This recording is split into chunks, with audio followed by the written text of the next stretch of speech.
शुरू होने से लगभग 22 मिनट दूर हैं। जो दर्शक थोड़ी देर से जुड़े हैं उनकी जानकारी के लिए बता दें, आप लोग इस ऐतिहासिक पल को इसरो के ऑफिशियल वेबसाइट, फेसबुक, ट्विटर और यूट्यूब पे भी देख सकते हैं। Honorable dignitaries, delegates, scientists, media personnel, and dear viewers, a very good evening to all of you. We at ISRO welcome you to the live coverage of India's prestigious Chandrayaan-3 mission's landing event on the lunar surface. These are the visuals from Mission Operation Complex at ISRO's Telemetry Tracking and Command Network, ISTRAC, situated in Namma, Bengaluru, Karnataka. I, Arushi Seth, and my colleague, Dr. Padamdeo Mishra, are your hosts for the evening and shall accompany you on the journey of the landing event from powered descent start to touchdown. Today, we shall be witnessing the final phase of the critical and most technologically challenging mission operations of Chandrayaan-3, wherein the lander module will be making a safe and soft landing on the surface of the moon. These display screens show the countdown to the power descent start as well as the path that will be followed by the lander module. We are 18 minutes away from the commencement of power descent. India is at the brink of creating history as we all await with bated breath to witness the landing on Moon's south polar region.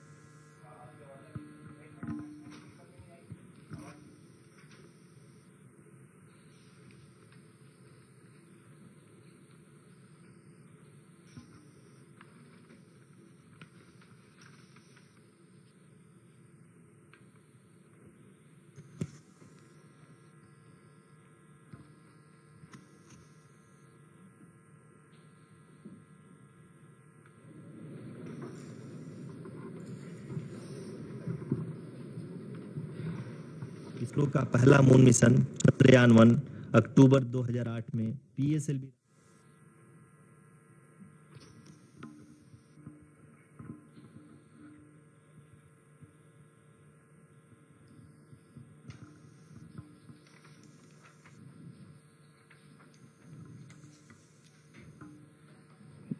धन्यवाद आरुषि। अगर मैं सही मायने में कहूं तो अंतरिक्ष का कोई भी मिशन हो और चाहे किसी भी देश के द्वारा संचालित किया जा रहा हो, इसरो मिशन की निश्चितता और अनिश्चितता के बीच बहुत ही महीन अंतर होता है, जिससे कि एक मिशन सफल या असफल होता है। लेकिन ना हम थके ना हम हारे। हमने पिछली कमियों को सुधारते हुए आज पूरी तरह से आश्वस्त किया है कि लैंडर मॉड्यूल निश्चित तौर पे चंद्रमा के सतह पर सेफ और सॉफ्ट लैंडिंग करेगा। सभी दर्शकों के जानकारी के लिए अब हम इसरो के अब तक के सभी लूनर मिशंस को संक्षिप्त विवरण प्रस्तुत करेंगे। जी हाँ, इसरो का पहला मून मिशन चंद्रयान-1 अक्टूबर 2008 में पीएसएलवी रॉकेट के द्वारा सफलतापूर्वक प्रक्षेपित किया गया था। चंद्रयान-1 ने चंद्रमा के सतह पर पानी की खोज करके पहले ही इतिहास रच चुका है। यही कारण है कि आजकल विश्व के तमाम अंतरिक्ष वैज्ञानिक और स्पेस एजेंसियां चंद्रमा को और करीब से जानने के लिए उत्सुक दिख रही हैं। अगर हम बात करें चंद्रयान-2 की, जो इसरो का दूसरा मिशन है, जुलाई 2019 में इसरो के सबसे ताकतवर रॉकेट LVM-3 द्वारा सफलतापूर्वक प्रक्षेपित किया गया था और आज भी लगभग 4 साल बाद यह चंद्रमा के 100 किलोमीटर के सर्कुलर ऑर्बिट में घूमते हुए बहुत ही उत्तम क्वालिटी का डेटा प्रदान कर रहा है। मिशन के प्रारंभ में इसकी आयु 1 साल निर्धारित की गई थी, परंतु LVM-3 द्वारा बहुत ही सटीक इंजेक्शन और मिशन मैनेजमेंट की वजह से चंद्रयान-2 काफ़ी लंबे समय तक कार्यरत रहेगा। अब तक चंद्रयान-2 चंद्रमा के लगभग सभी भागों का चित्र ले चुका है। इसका एक बहुत ही महत्वपूर्ण पेलोड OHRC यानी कि ऑर्बिटर हाई रेजोल्यूशन कैमरा विश्व का सबसे बेहतरीन कैमरा है, जो कि चंद्रमा की सतह का लगातार पिक्चर भेज रहा है। अब मैं आरुषि जी से निवेदन करूंगा कि वो आप लोगों को इसरो के वर्तमान मिशन चंद्रयान-3 के बारे में बताएं। अभी आपने मिश्रा जी के द्वारा सुना इसरो के अब तक के लूनार मिशंस का विवरण। अब चलते हैं towards Chandrayaan 3, the follow-up mission of Chandrayaan 2, which has been designed to accomplish our mission goals. The primary objective of Chandrayaan 3 mission is the demonstration of safe and soft landing on the lunar surface. This demonstration is a critical aspect for ISRO's future interplanetary missions. In addition to this, the mission objectives also include demonstration of roving capability and conduction of in situ scientific experiments on Moon's surface. Carried on the shoulders of India's heaviest rocket LVM-3 on the 14th of July, Chandrayaan 3 was placed in the precise elliptic parking orbit of size 170 by 36,500 kilometers. ISRO, in its mission plan of following the incremental trajectory approach, carried a total of 5 earthbound maneuvers. The fifth apogee-raising maneuver, which took place on the 25th of July, placed the spacecraft in an orbit of 250 by 1,27,000 kilometers. At the early hours of 1st August, the translunar injection was carried out, after which the composite module began the final leg of its long journey of nearly 3,84,000 kilometers for its rendezvous with the Moon. The TLI was a key step in the mission, enabling the spacecraft to escape Earth's gravitational pull and travel to the Moon. An orbit of 288 by 3,69,328 kilometers was achieved at the end of the translunar injection. जी हाँ, translunar injection किसी भी interplanetary mission के लिए बहुत ही आवश्यक परंतु कठिन operation होता है। इस सफल मैन्यूवर के बाद चंद्रयान 3 पृथ्वी से दूर निकलकर चंद्रमा के प्रभाव क्षेत्र में एक हाइपरबोलिक ट्रेजेक्टरी के द्वारा पहुंचाया गया। पुनः 5 अगस्त 2023 को लूनर ऑर्बिट इंसर्शन के द्वारा चंद्रयान 3 को 160 किलोमीटर के पेरीलून और 18,000 किलोमीटर के अपोलून के साथ चंद्रमा के इलिप्टिकल ऑर्बिट में स्थापित कर दिया गया। TLI के तरह LOI भी एक बहुत जटिल ऑपरेशन होता है। इसमें हमें यह ध्यान देना आवश्यक होता है कि उपग्रह के वेगमान को एक निश्चित बिंदु से घटाया जा सके, अन्यथा उपग्रह चंद्रमा के प्रभाव क्षेत्र से बाहर निकल जाएगा। LOI के सफलतापूर्वक परिचालन के बाद चंद्रयान 3 की कक्षा को 4 बार और परिवर्तित किया गया। इस दौरान चंद्रमा की अधिकतम ऊंचाई को घटाकर 160 किलोमीटर कर दिया गया। इस पूरी प्रक्रिया में प्रपल्सन मॉड्यूल का लगभग 755 किलोग्राम ईंधन का उपयोग हुआ और चंद्रयान 3 के वेगमान को लगभग 850 मीटर प्रति सेकंड कम कर दिया गया। लैंडर मॉड्यूल को लगभग 150 किलोमीटर के सर्कुलर ऑर्बिट में स्थापित करने के बाद 17 अगस्त 2023 को प्रपल्सन मॉड्यूल से अलग कर दिया गया। पुनः लैंडर मॉड्यूल के ऑर्बिट को 2 डीबूस्ट मैन्यूवर्स के द्वारा 150 किलोमीटर के सर्कुलर ऑर्बिट से घटाकर 25 गुणे 130 किलोमीटर के एलिप्टिकल ऑर्बिट में स्थापित कर दिया गया। इस दौरान यह भी सुनिश्चित कर दिया गया कि 800 न्यूटन के चारों थ्रटेबल थ्रस्टर्स पावर डिसेंट के समय किसी भी चुनौती का सामना कर सकें। लैंडर मॉड्यूल इस ऑर्बिट में 4 दिन तक चंद्रमा की परिक्रमा करता रहा ताकि इसके सभी सब सिस्टम को पावर डिसेंट से पहले कार्यात्मक रूप से वेरीफाई और वैलिडेट किया जा सके। इस दौरान चंद्रयान 2 और लैंडर मॉड्यूल की आपस में बातचीत भी हो चुकी है। और संक्षेप में अब तक की यात्रा की बात करें तो लैंडर मॉड्यूल अब तक 21 बार पृथ्वी के और लगभग 120 बार चंद्रमा का चक्कर लगा चुका है और इस पूरी यात्रा में लगभग 55 लाख किलोमीटर की यात्रा भी पूरी कर चुका है। अब तक के इस पूरे अभियान में यह भी सुनिश्चित किया गया कि सारे ऑर्बिट मैन्यूवर्स इस प्रकार किए जाएं कि लैंडिंग साइट पावर डिसेंट की शुरुआत से ही लैंडर के ऑर्बिटल प्लेन में बना रहे।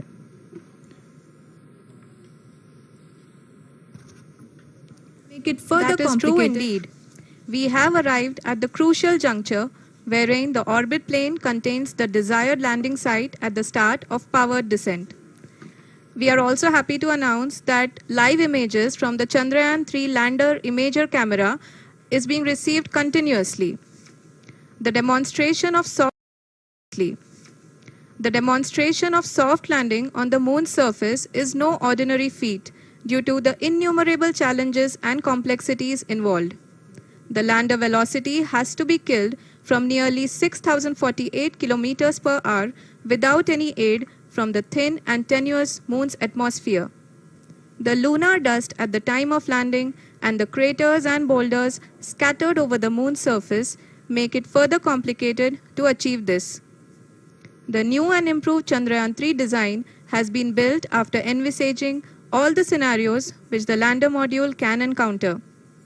With several software improvements, provision for full-level redundancies, a plethora of special tests, namely the integrated hot test, integrated cold test, and lander leg drop tests were carried out for the lander module. The success of these tests has provided great confidence in the performance of all the onboard sensors, propulsion system, and associated guidance, control, and navigation algorithms. The key findings during the tests have enabled to improve the overall system performance.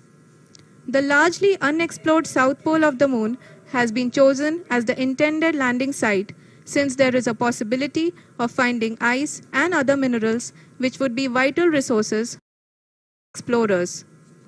Apart from continuing investigations pioneered by Chandrayaan-1 and Chandrayaan-2, the Chandrayaan-3 mission will also provide invaluable data to the science community around the world. Let us give our viewers a glimpse on the configuration of Chandrayaan-3 mission.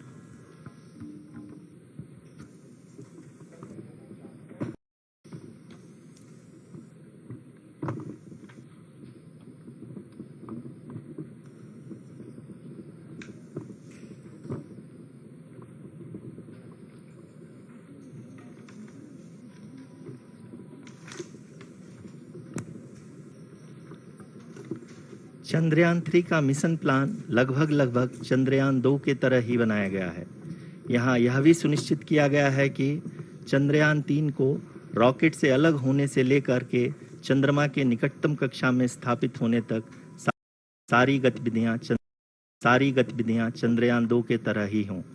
और अब हम यह कह सकते हैं कि यह plan पूरी तरह से 100% सफल रहा। हालांकि लैंडर मॉड्यूल के सेंसर्स और प्रोपल्शन सिस्टम को इस तरह से मजबूत किया गया है कि लैंडर पावर डिसेंट के समय किसी भी आपदा से बाहर आकर के मिशन के मुख्य उद्देश्य को पूरा कर सके। इस क्रम में लैंडर के मुख्य सेंसर्स कारा, लासा, LHBC, LDV और LHDAC का कार्यात्मक परीक्षण भी किया जा चुका है। LDV, जो कि पूर्णतः स्वदेशी तकनीकी से बनाया गया एक नया सेंसर है, इसका मुख्य कार्य लैंडर के वेलोसिटी को तीनों अक्षों में कंप्यूट करना है। पावर डिसेंट के दौरान लैंडर के सटीक पोजीशन और वेलोसिटी का ज्ञान होना बहुत ही आवश्यक है। लिराप यानी laser inertial referencing and accelerometer package इस कार्य को पावर डिसेंट के दौरान बखूबी निभाएगा। ट्रैजेक्टरी जनरेशन अहम है क्योंकि हर ऑर्बिट मैन्यूवर के बाद यह सुनिश्चित किया जाता है कि लैंडर की मिशन ऑब्जेक्टिव को ना बदले। इस क्रम में मैं यह भी आपको बता दूं कि ऑर्बिट डिटर्मिनेशन, जो कि उपग्रह के पोजीशन और वेलोसिटी को बहुत ही एक्यूरेटली बताता है, एक बहुत ही कठिन और जटिल कंप्यूटेशन और एस्टिमेशन होता है। यहाँ यह भी जानना महत्वपूर्ण है कि चंद्रयान-2 का OHRC पेलोड अब तक काफ़ी ऊंचे स्तर का डैम प्रदान किया है, जिसके फलस्वरूप लैंडिंग साइट के सीमा को बढ़ाकर 4x2.4 किलोमीटर कर दिया गया है, जो कि पावर डिसेंट के दौरान सॉफ्ट लैंडिंग कराने में काफ़ी सहायक सिद्ध होगा। Apart from the sensors, Chandrayaan-3 is equipped with a suite of sophisticated payload instruments. While Chandrayaan-1 and Chandrayaan-2 orbiter have provided abundant remote sensing data of Moon, equally important are the on-site localized measurements that provide ground truths. Lander and rover have payloads which are completely new and will perform in situ analysis of lunar surface.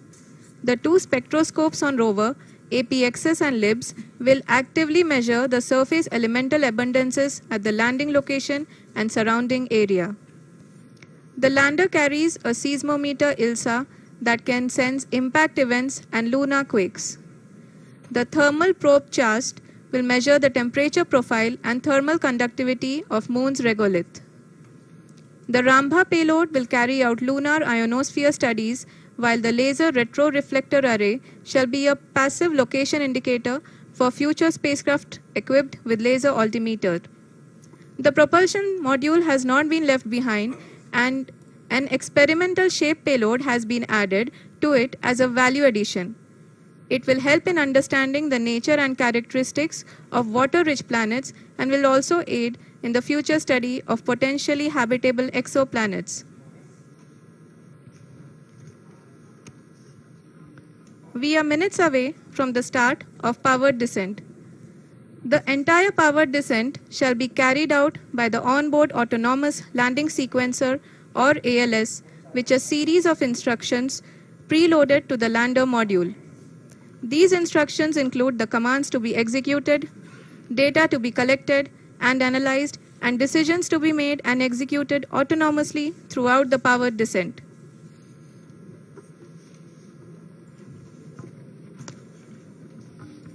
जी हाँ, अब हम power descent के बहुत ही करीब आ चुके हैं। हम आपको बताते चलें कि पावर डिसेंट को कुल 4 चरणों में बांटा गया है। सबसे पहले आता है रफ ब्रेकिंग फेज, जिसमें लैंडर की ऊंचाई को चंद्रमा की सतह से 30 किलोमीटर से घटाकर 7.4 किलोमीटर कर दिया जाएगा। इस पूरी प्रक्रिया को पूरा करने में लगभग 11.5 मिनट लगेगा और इसका समानांतर वेग 1680 मीटर प्रति सेकंड से घटाकर 358 मीटर प्रति सेकंड हो जाएगा। We have continuous flow of lander telemetry data from ISRO's Deep Space Network IDSN-32 located in Belalu, Bengaluru. The data is being acquired real-time by station and is flown to the Mission Operation Complex through our communication links. In addition to it, we also have support from ESA and JPL DSN stations. There will be no ground intervention once the ALS takes charge. The preparation for today's event had started 48 hours before, wherein various pre-selections and uplinking of parameters for the autonomous landing sequence were carried out. The whole descent is divided into 4 phases: the rough braking phase, the attitude hold phase, fine braking phase, and the local navigation phase or the terminal descent phase.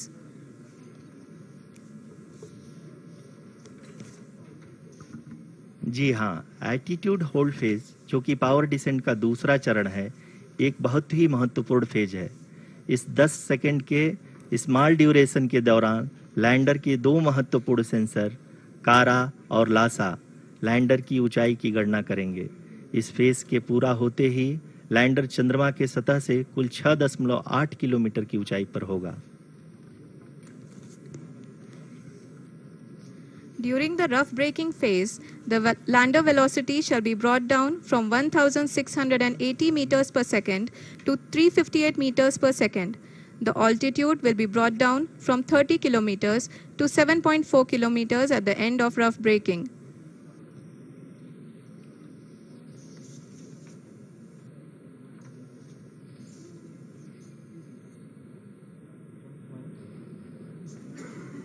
Currently, we can see the scientists are analyzing the lander data.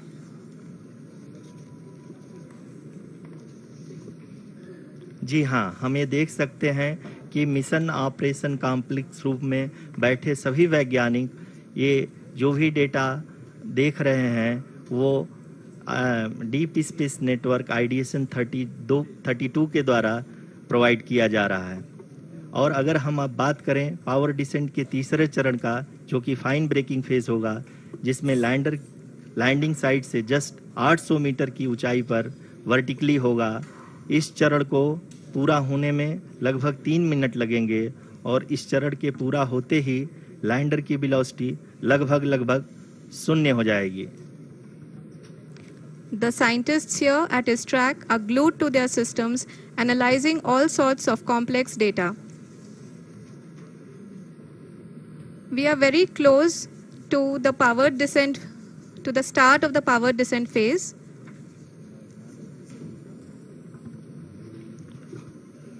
जी हाँ, अगर हम अब बात करें power descent के चौथे और अंतिम चरण का, जो कि लोकल नेविगेशन फेज या टर्मिनल डिसेंट फेज भी कहा जाता है, इस दौरान लैंडर के 2 इंजन बंद कर दिए जाएंगे और लैंडर के सेंसरों द्वारा इसके हाइट और वेलोसिटी की गणना इनर्शियल नेविगेशन को भेज दिया जाएगा। इस दौरान लैंडर 150 मीटर की ऊंचाई को प्राप्त करने के बाद कुल 131 सेकंड लगाएगा। इस पड़ाव पे आने के बाद पुनः लैंडर 22 सेकंड के लिए हॉवरिंग करेगा।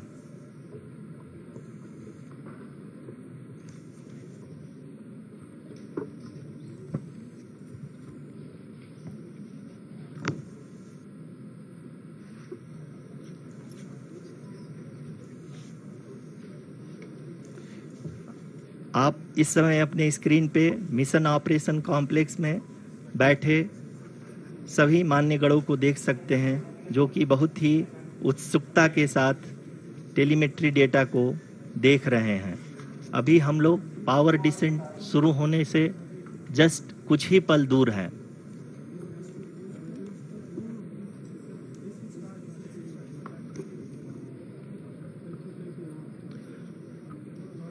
पावर डिसेंट शुरू होने में लगभग 30 सेकंड ही बचा है और हमको ये सारे data mission operation complex room में आईडीएसएन 32 के द्वारा, जो कि लगातार लैंडर के कनेक्शन में बना हुआ है, प्रदान कर रहा है।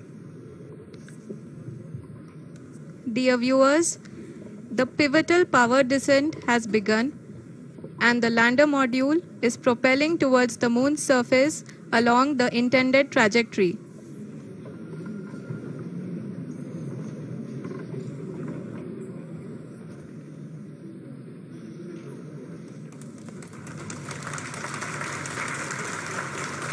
जी हाँ, अब हम देख सकते हैं रफ ब्रेकिंग फेज की शुरुआत हो चुकी है।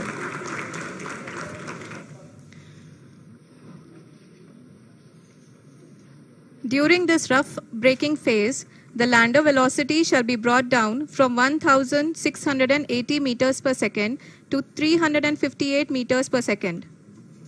The altitude will be brought down from 30 kilometers to 7.4 kilometers at the end of rough braking. All this in the duration of 690 seconds or 11.5 minutes. Currently, the Laser Inertial Reference and Accelerometer package, LIRAP, is aiding in the navigation. जी हाँ, अभी आप अपनी screen पे देख सकते हैं कि lander अब तक कुल 191 किलोमीटर हॉरिजेंटल दिशा में चल चुका है और अभी तक इसकी वेलोसिटी लगभग 31 किलोमीटर बनी हुई है।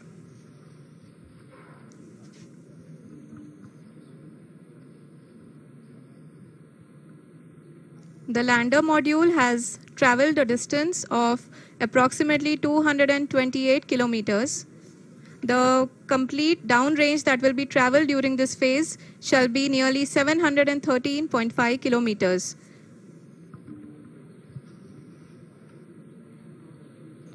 जी हाँ, कुल 745 किलोमीटर के इस रफ ब्रेकिंग फेज में आप देख सकते हैं कि हम लोग लगभग अपनी यात्रा 20% कंप्लीट कर चुके हैं।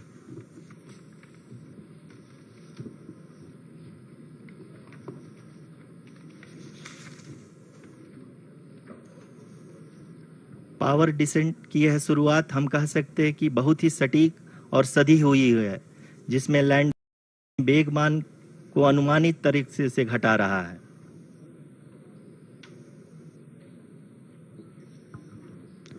The altitude of the lander module will reduce from 7.4 kilometers to 6.8 kilometers. During the next phase, which is going to be the attitude hold phase, we can currently see that the altitude of the lander module is nearly 31 kilometers. आरयूसीसी अभी हम इस ground trace को देखते हुए कह सकते हैं कि रफ ब्रेकिंग फेज की शुरुआत बहुत ही अच्छे तरीके से हुई है। आप ये देख सकती हैं कि जो भी प्रोजेक्टेड ग्राउंड ट्रेस है उसी पे अपना लैंडर मॉड्यूल आगे चलते हुए बढ़ रहा है। अभी तक ये देखा जा सकता है कि लैंडर मॉड्यूल लगभग 370 किलोमीटर क्षैतिज दिशा में चल चुका है। The mission operations team is analyzing the data. We can all see the seriousness and the concentration with which each and every parameter of the lander module is being analyzed. The performance so far seems to be nominal.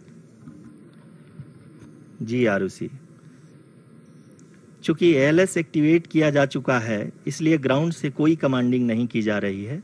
इस दौरान आपके screen पे सारे data ISRO के deep space network से real time में आ रहे हैं। इस मिशन में सेकेंड और थर्ड ऑर्डर गाइडेंस पॉलिनोमियल का प्रयोग हुआ है, जो कि इनर्शियल थ्रस्ट और एंगल के हमेशा सुनिश्चित करेगा। During the entire descent, there is no ground intervention as the ALS has taken charge. The preparation for today's event had started nearly 48 hours before, wherein various pre-selections and uplinking of parameters were done. We can see that the vertical velocity of the lander module has been brought down. It is continuously coming down. And the ALS had already been initiated 1 hour before the scheduled time of the power descent start. Following this, the throttleable engine electronics module, the TECM, was switched on and lander was oriented to the favorable attitude. जी हाँ, आप अपने screen पे देख सकते हैं कि lander module, जिसकी शुरुआत में वेलोसिटी 1680 मीटर पर सेकंड थी, लगभग 1150 मीटर पर सेकंड हो चुकी है, जो कि एक बहुत ही मैजेस्टिक शुरुआत कही जा सकती है इस रफ ब्रेकिंग फेज के लिए।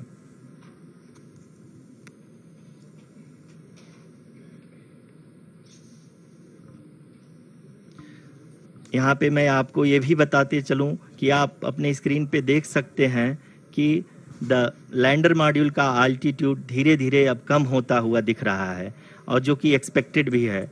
अभी हम बात करें करंट आल्टीट्यूड की, तो जो कि 28.6 किलोमीटर के आसपास है। आप स्क्रीन पर ये भी देख सकते हैं Chandrayaan 3 lander imager display. The lander imager is continuously taking photographs of the moon's surface, and that is also being streamed here. Currently, the horizontal velocity has been brought down and the distance traveled is 574 kilometers. The current altitude is 27 kilometers as can be seen on the screen. जी हाँ, करीब अपने आधे सफ़र को पूरा करते हुए इस rough breaking phase में लैंडर बहुत ही आगे की तरफ बढ़ते हुए अपनी ऊंचाई को घटा रहा है। अगर अब बात करें तो लैंडर की ऊंचाई चंद्रमा के सतह से लगभग 27 किलोमीटर से नीचे हो चुकी है, करीब 26.7 किलोमीटर के आसपास है। The next phase after the rough braking phase is the attitude hold phase, which will be for a duration of nearly 10 seconds. The lander will be oriented such that both the altimeters will be looking exactly towards the moon's surface. At the end of this attitude hold phase, height measurement update to navigation system will be given from the laser and car band altimeters. Currently, we are in the middle of the rough braking phase. जी हाँ, अगर हम ध्यान से देखें तो लगभग 8 minute की यात्रा के बाद लैंडर अपनी हॉरिजेंटल वेलोसिटी को लगातार कम करते हुए अपनी ऊंचाई, अभी की ऊंचाई के समय 24 किलोमीटर की ऊंचाई प्राप्त कर चुका है।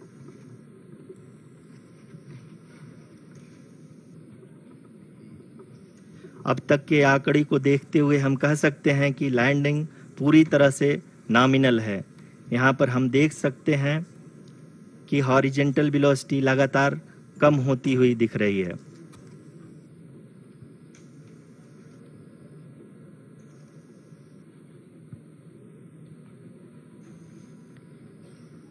The altitude of lander from ground is currently 22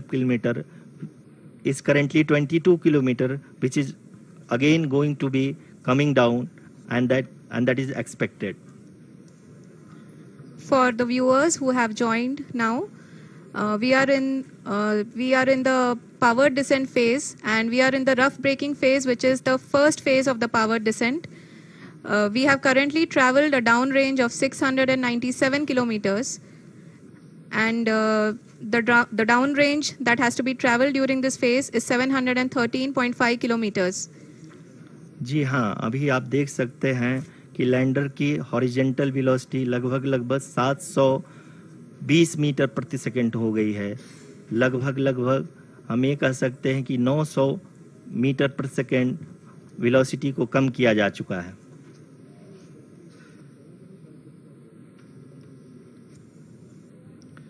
At the same time, we can see the altitude of the lander is just 17.8 kilometer from the moon surface, which is going to be around 7.4 at the end of the rough braking phase.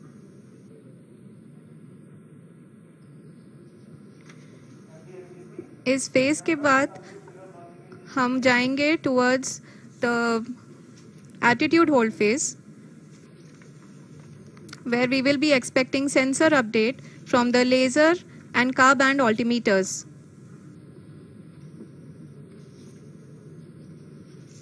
We can see the visualization of the lander module moving towards the moon's surface.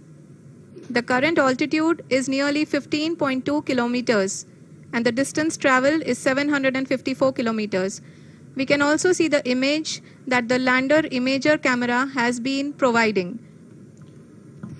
जी हाँ, इस rough breaking phase के दौरान 800 Newton के चारों throttle engine अपने कार्य को पूरी तरह से अंजाम दे रहे हैं और लैंडर के हॉरिजॉन्टल वेलोसिटी को लगातार कम कर रहे हैं। अब तक लैंडर लगभग अपने 75 से 80% की यात्रा को पूरा कर चुका है।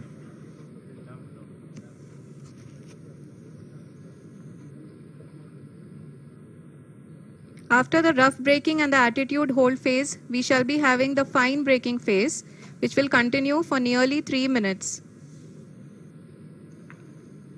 The whole phase is being driven by the autonomous landing sequencer and there is no intervention from ground. जी हाँ आरुषि, अभी आप अपनी स्क्रीन पे देख सकती हैं कि जो करंट आल्टीट्यूड है चंद्रमा के सतह से लगभग 10 किलोमीटर के आसपास है।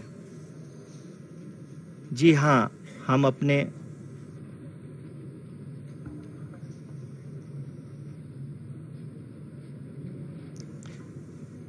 हाँ, हमारे प्रधानमंत्री जी श्री नरेंद्र मोदी जी हम सभी का उत्साहवर्धन करने के लिए दक्षिणी अफ्रीका के जोहानसबर्ग से जुड़ गए हैं।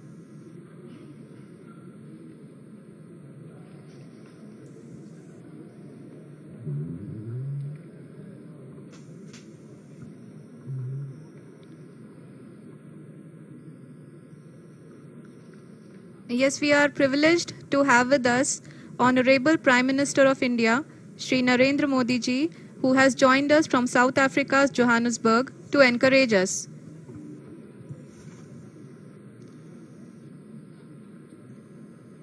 जी हाँ, आप ये देख सकते हैं एटीट्यूड होल्ड फेज भी बहुत ही आसानी से लैंडर फेज ने पार कर लिया है और अब फाइन ब्रेकिंग की शुरुआत हो चुकी है।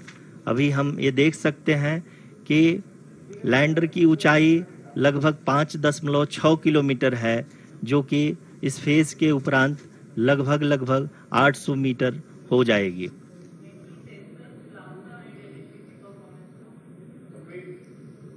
We can hear from the mission operations team that the sensors are performing nominally. And we are currently in the midst of the fine braking phase, which is going to continue for 3 minutes. And the altitude is going to be reduced to nearly 800 meters at the end of this phase. जी हाँ, जैसा कि आरुषि जी ने बताया कि लगभग 3 minute के उपरांत lander की हाइट लगभग 800 मीटर वर्टिकली होगी और यहाँ पे लैंडर की horizontal velocity, vertical velocity, even down range भी लगभग शून्य होगा। We can see the visual of the lander module And we can see that the downrange traveled is nearly 831 kilometers.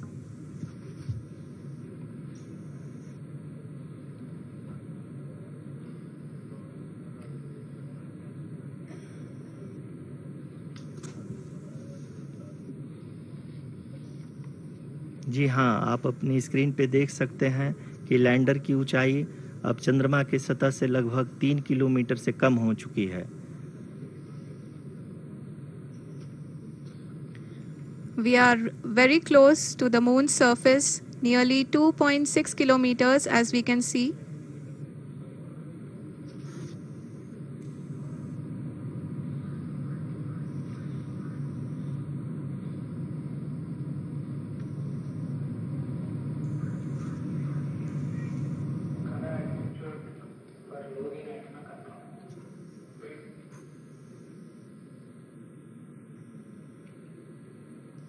जी हाँ, अभी आप देख सकते हैं कि लैंडर की ऊंचाई लगभग 1 किलोमीटर के आसपास है।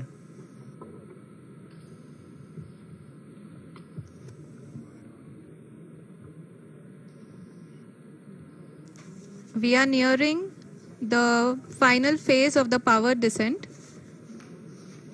which is going to be the vertical descent phase or the local navigation phase.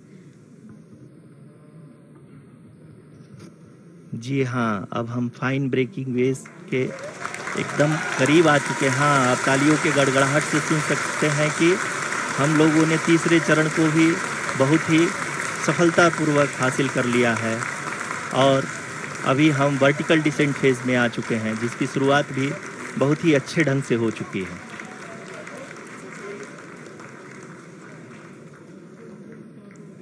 Lot of applause indicates that till now the performance has been nominal. We are in the vertical descent phase 1. The altitude is being brought down from 800 meters and we are nearing and approaching the lunar surface. जी, आप अपने screen पे देख सकते हैं कि lander का height लगातार कम होता जा रहा है। इस समय हम लैंडिंग साइट के जस्ट ऊपर हैं और इस समय इसकी ऊंचाई लगभग 600 मीटर के आसपास है। इस फेज के दौरान लगभग 150 मीटर के ऊंचाई पे पहुंचने के बाद लैंडर अगेन लगभग 20 से 22 सेकंड के लिए हॉवरिंग करेगा। We are above the landing site. The horizontal as well as the vertical velocity is now being constantly reduced. And the lander module has begun its descent towards the landing site.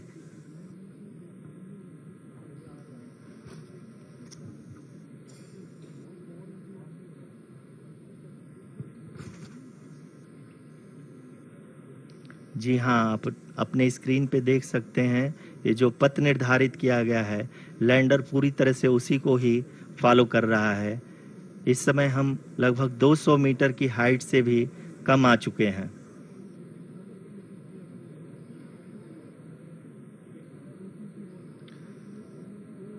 अब हम ये देख सकते हैं कि हम लगभग 150 metre की ऊंचाई पे हैं चंद्रमा के सतह से।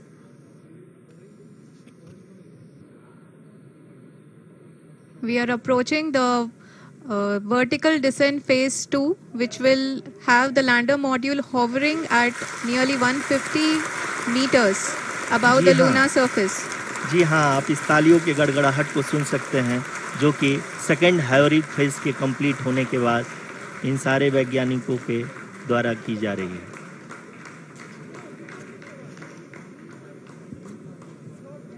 जी हाँ, आप अगर फिर से ध्यान से देखें तो एल्टीट्यूड पुनः कम होता जा रहा है। अभी हम लोग लगभग 135 मीटर की ऊंचाई पे हैं। The sensors that are updating at this point are providing confirmation of the safety of the landing site. As expected, the retargeting is going on and this is a very good signature for the lander. अभी आप ये देख सकते हैं कि lander की ऊंचाई लगभग 65 मीटर के आसपास बची हुई है।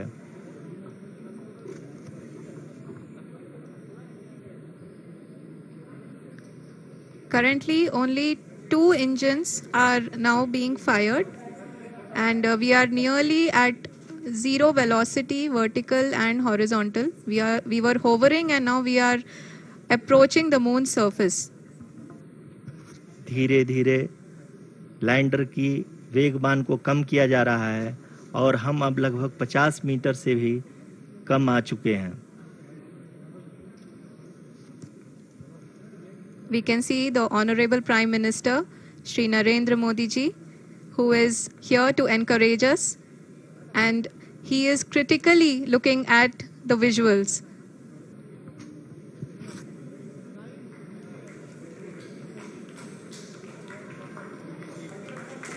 जी हाँ, आप अपने स्क्रीन पे देख सकते हैं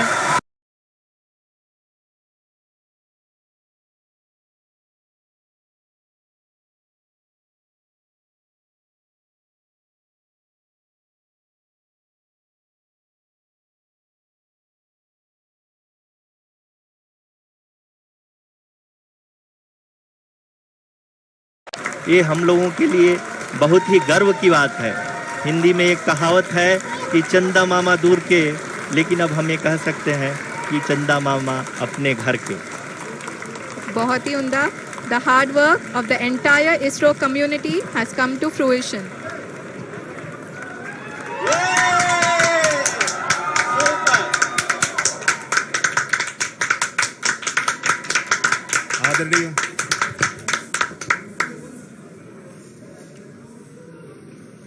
आदरणीय प्रधानमंत्री जी, नमस्कार. Sir, we have achieved soft landing on the moon. India is on the moon. Sir, I request our Honorable Prime Minister to address us and bless us. Thank you, sir.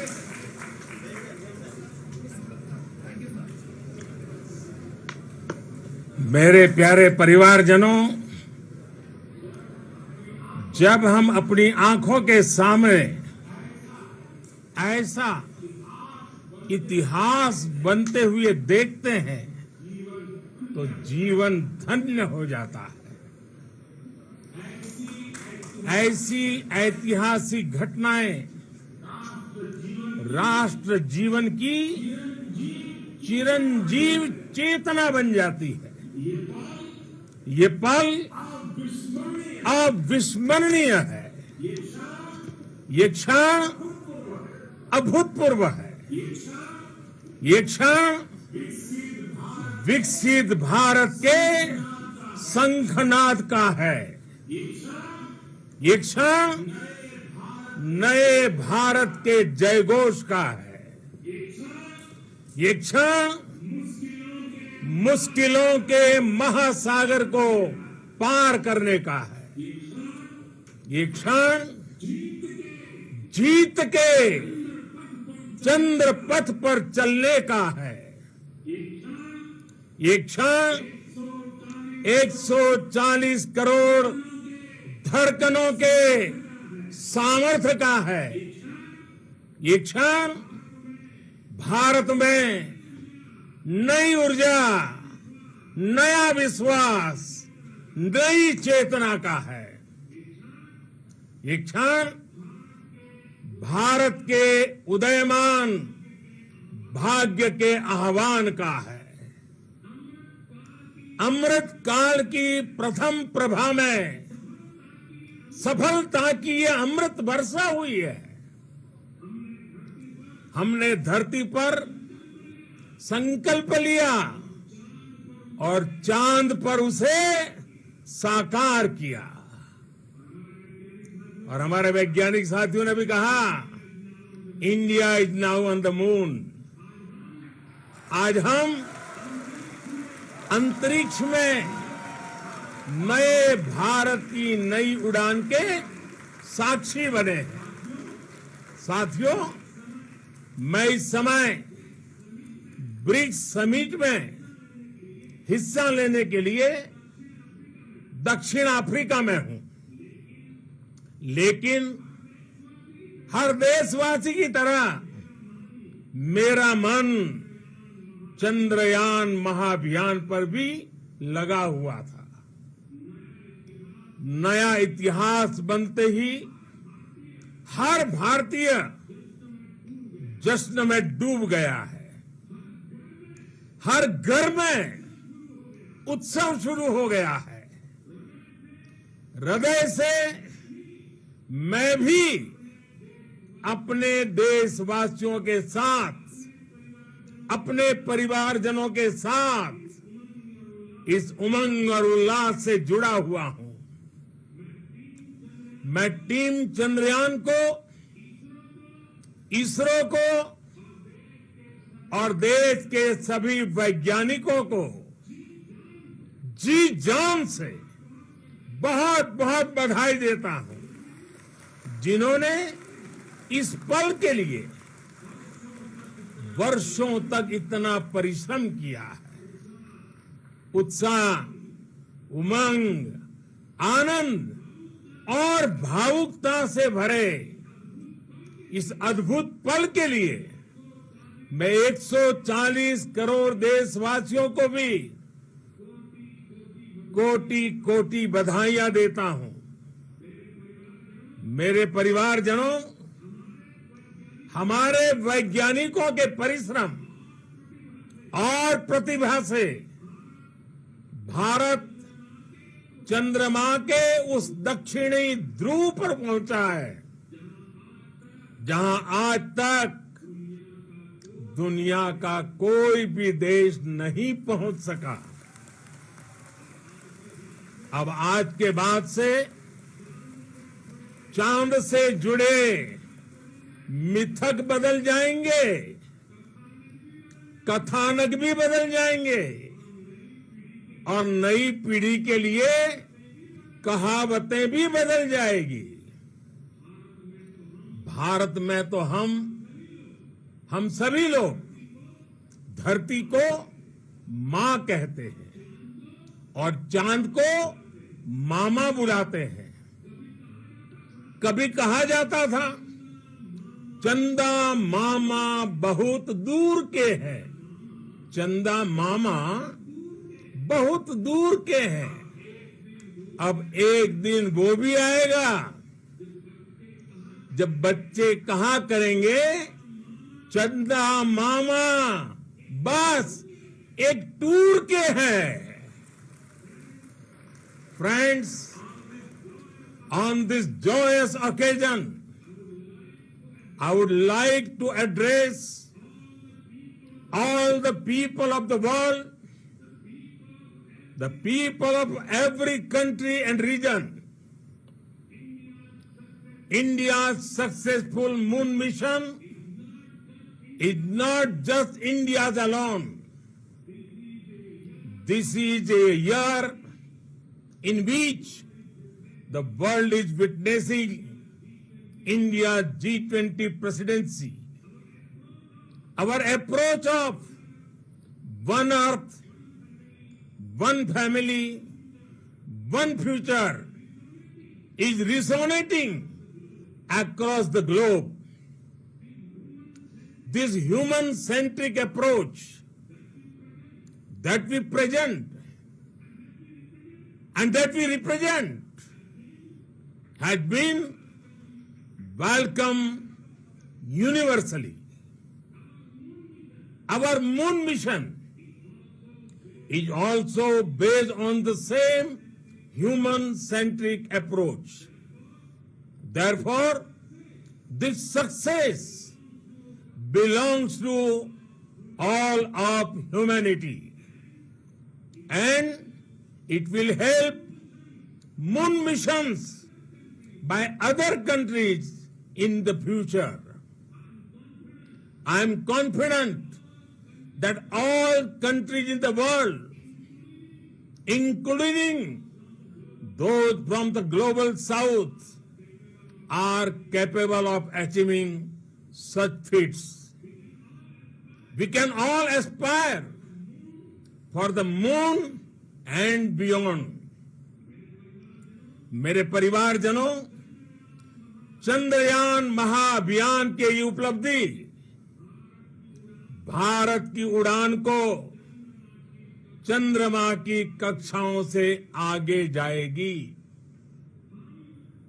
हम हमारे सौर मंडल की सीमाओं का सामर्थ्य परखेंगे और मानव के लिए ब्रह्मांड की अनेक संभावनाओं को साकार करने के लिए भी जरूर काम करेंगे। हमने भविष्य के लिए कई बड़े और महत्वाकांक्षी लक्ष्य तय किए हैं। जल्द ही सूर्य के विस्तृत अध्ययन के लिए ISRO Aditya L1 mission launch करने जा रहा है। इसके बाद शुक्र भी इसरो के लक्ष्यों में से एक है। गगनयान के जरिए देश अपने पहले ह्यूमन स्पेस फ्लाइट मिशन के लिए भी पूरी तैयारी के साथ जुटा है। भारत बार बार ये साबित कर रहा है कि sky is not the limit. साथियों, साइंस और टेक्नोलॉजी देश के उज्जवल भविष्य का आधार है। इसलिए आज के इस दिन को देश हमेशा हमेशा के लिए याद रखेगा। यह दिन हम सभी को एक उज्जवल भविष्य की ओर बढ़ने के लिए प्रेरित करेगा। ये दिन हमें अपने संकल्पों की सिद्धि का रास्ता दिखाएगा। ये दिन इस बात का प्रतीक है कि हार से सबक लेकर जीत कैसे हासिल की जाती है। एक बार फिर देश के सभी वैज्ञानिकों को बहुत बहुत बधाई और भविष्य के मिशन के लिए ढेरों शुभकामनाएं। बहुत बहुत धन्यवाद।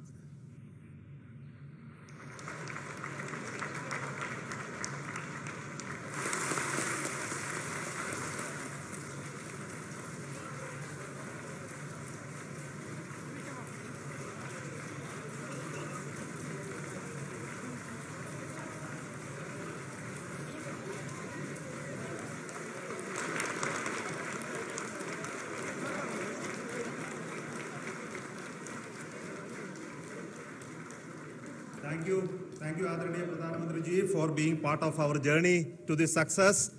And let me take this opportunity to thank the people behind this mission. The project director of Chandrayaan 3, he is here. Veera Muthuvel, congratulations to you. The associate project director, Kalpana, and the mission operations director,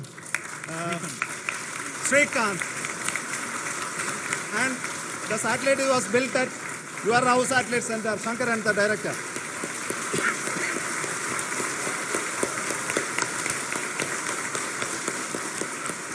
Thank you, sir. Hello.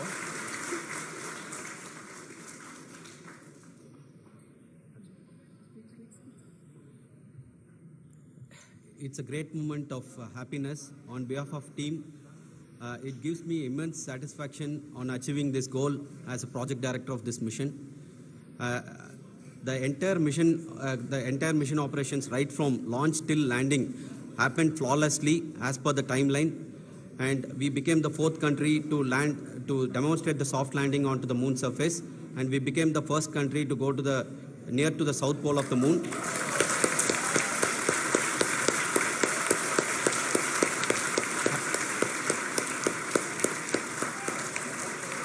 I take this opportunity to thank navigation, guidance and control team, propulsion team, sensors team and all the mainframe subsystems team who have brought success to this mission.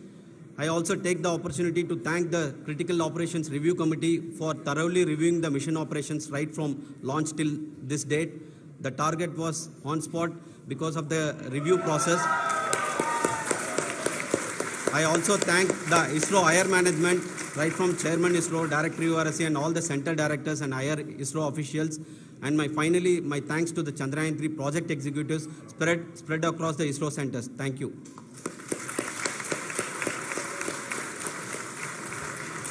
Mission Director Srikanth. It gives me an immense pleasure to be part of Chandrayaan-3 and acting as Mission Director. I would like to thank each and every team member who has supported in carrying out all the mission operations flawlessly. And I would like to thank my senior management, Chairman ISRO, Director URSC, my senior colleagues and my team members for carrying out and supporting all the things carrying out in a proper way. Thank you very much. Associate Project Director Kalpana. Good evening to all. This will remain the most memorable and the happiest moment for all of us, for our team Chandrayaan-3.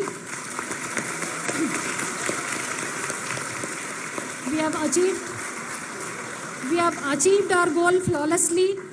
From the day we started rebuilding our spacecraft after Chandrayaan-2 experience, it has been breathe in, breathe out Chandrayaan-3 for our team. And starting from the reconfiguration to all the special tests and the simulations we have conducted meticulously. And this has been possible only because of our immense effort from our Chandrayaan-3 team. And of course, with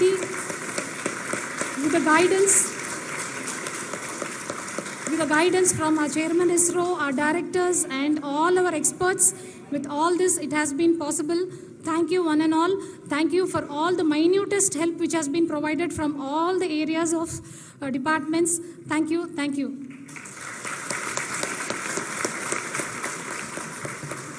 Now, Chandrayaan-3 is a result of the work done by thousands of scientists, engineers, our staff and industries and support team across ISRO and other places, other institutions. And Shankaran has been the lead of the center which integrated all of these efforts in the last so many years. So I request him to speak on behalf of all of you.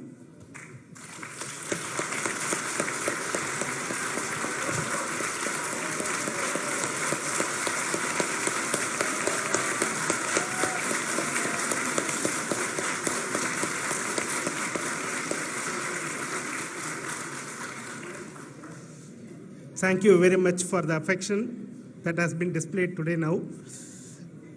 Today, we have achieved what we set out to achieve in 2019. It was delayed by about 4 years, but we have done it. When Chandrayaan-3 was launched,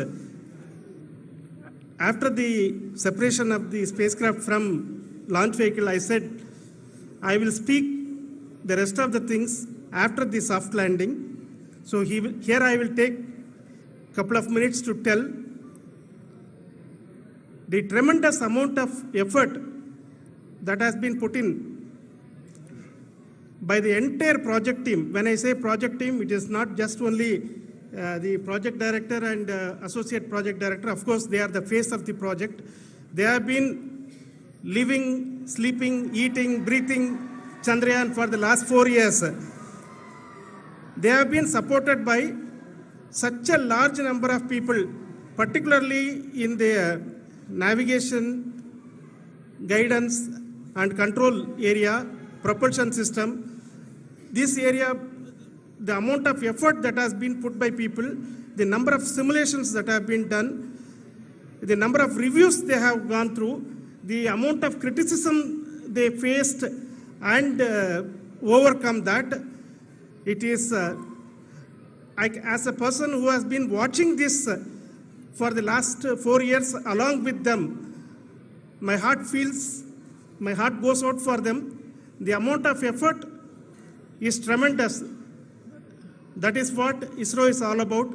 That is what our organization has taught us to do.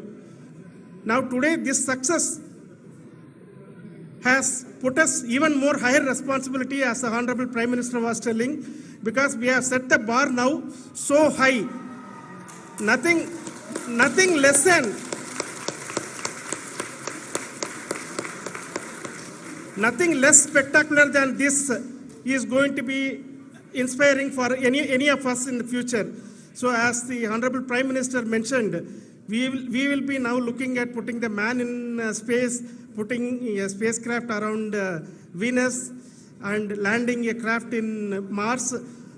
Work on all these activities are going on for few years, and this success today will inspire us and will spur us to take those efforts even more strongly, so that we will make our country proud again and again and again. Thank you very much for every one of you who have directly or indirectly participated in this mission, encouraged us, intentionally or unintentionally helped us in all for every one of you. A big thank you, because even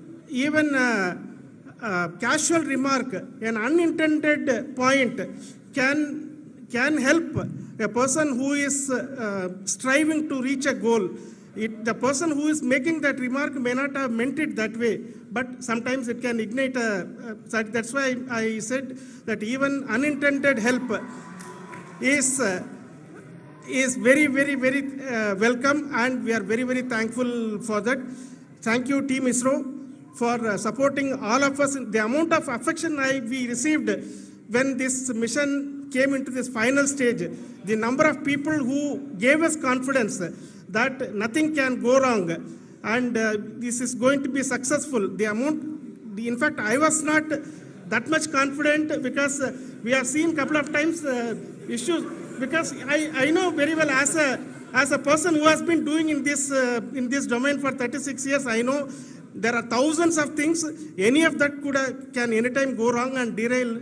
But so many of the people, because that I only see as the reflection of the effort we have put, that people are so happy to see this effort and they want us to succeed. It is not that they know that we are going to succeed. The people want us to succeed. So thank you very much for everyone for your love and affection. We will continue to do our best and make our flag fly, ISRO's as well as India's flag fly high. Thank you very much.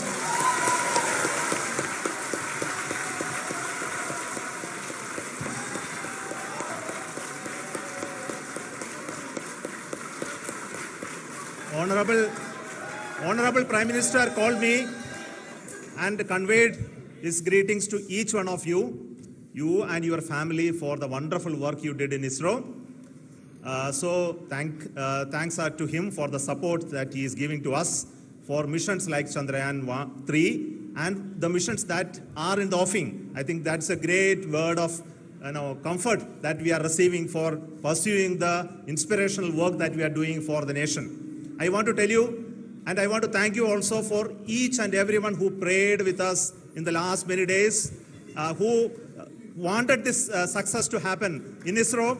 I thank all those people all around the country and maybe beyond the country for their blessings and wishes and affection that he has given to each one of us for doing this work for the last so many years. I want to specifically thank some senior people who have been standing with us, especially the name of Kiran Kumar sir and Mr. Kamalakar, Sri Koteshwar Rao. They have been helping so much. They were part of the team to help them to get the confidence and get the reviews done to ensure that nothing goes with any mistakes.